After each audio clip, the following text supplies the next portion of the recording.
দুষ্টু কোকিল গানে মিমি চক্রবর্তীর নাকি একটা এক্সট্রিম লেভেলের নুড সিন আছে, আর সোশ্যাল মিডিয়ায় সেটা অত্যন্ত কন্ট্রোভার্সিয়াল ইস্যুতে পরিণত হয়েছে।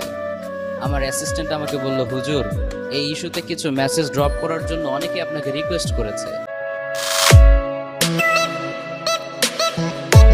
ফেসবুকটা খুলি জীবনে সবচেয়ে বড় ভাবটা করছি, ঢুকলেও এর ভিতরে ড্রপ মারানির ভূত। এই ড্রপ মারানির ভূত আকাশ থেকে ড্রপ পরিবার আগে এতে মেসেজ ড্রপ করি দে।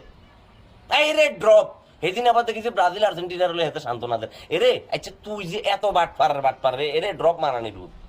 এতে একটা মজমা বসাইছে, বুঝছিস নি? একই কালারের পদ্মা লই, হাতে মাইক একটা হাতের ভিতরে লই, কানের ভিতরে আবার ইয়ারবাড লাগাইছে। ইয়ারবাড মারানির ভূত লাগাই আবার হাতে মিছিল করে রে কে কে করি।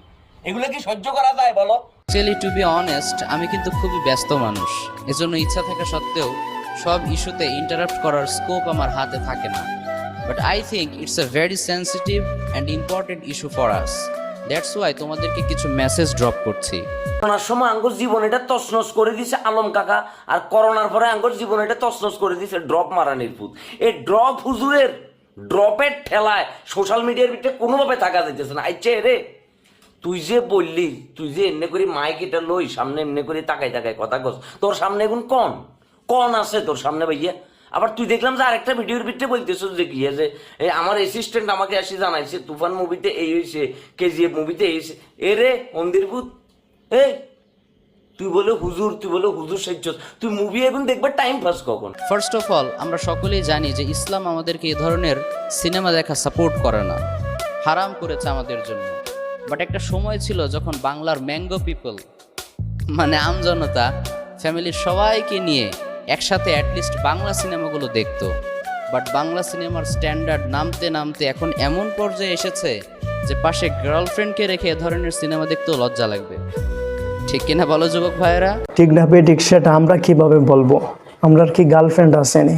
তোর যেন গার্লফ্রেন্ড আছে তুই জানোস।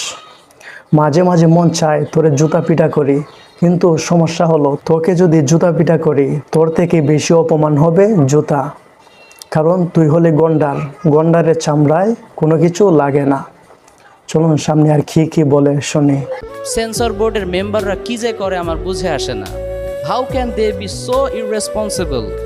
একটা সিনেমা পাবলিশ করার পূর্বে সেটা ভালো করে মনিটরিং করে অ্যাটলিস্ট এক্সট্রিম লেভেলের নোট সিনগুলো ডিলিট করা তো তাদের রেসপন্সিবিলিটি ছিল। তারা তাদের দায়িত্ব ঠিকঠাক পালন করে নাই। সেন্সর বোর্ডের মেম্বাররা তারা তাদের দায়িত্ব ঠিকমতো পালন করতে পারে না। এখন কি করতে হবে বল? সেই দায়িত্ব কি তোকে দিতে হবে? আমার তো মনে হয় তুই তাদের থেকে ভালো দায়িত্ব পালন করতে পারবি। তাহলে যা গিয়ে তাদের দায়িত্ব তুই পালন কর। তুই কেন এখানে অযথা আলেমদের লেবাস পরে আলেমদেরকে অপমান করতেছ? তুই যেহেতু সেন্সর বোর্ডের মেম্বারদের দায়িত্ব পালন করতে পারবি, যা গিয়ে তাদের দায়িত্ব পালন কর। তোর যদি তাদেরকে এতই ভালো লাগে, তাদের সম্পর্কে কথা বলতে তোর এতই মজা লাগে, তুই তাহলে তাদের মতো চল, তাদের লেবাস পরিধান কর, তাহলেই তো আমাদের কোনো সমস্যা হয় না। আমরাও তোকে কিছু বলি না। তুই কেন অযথা আলেমদের লেবাস পরিধান করে আলেমদের বদনাম করতেছ?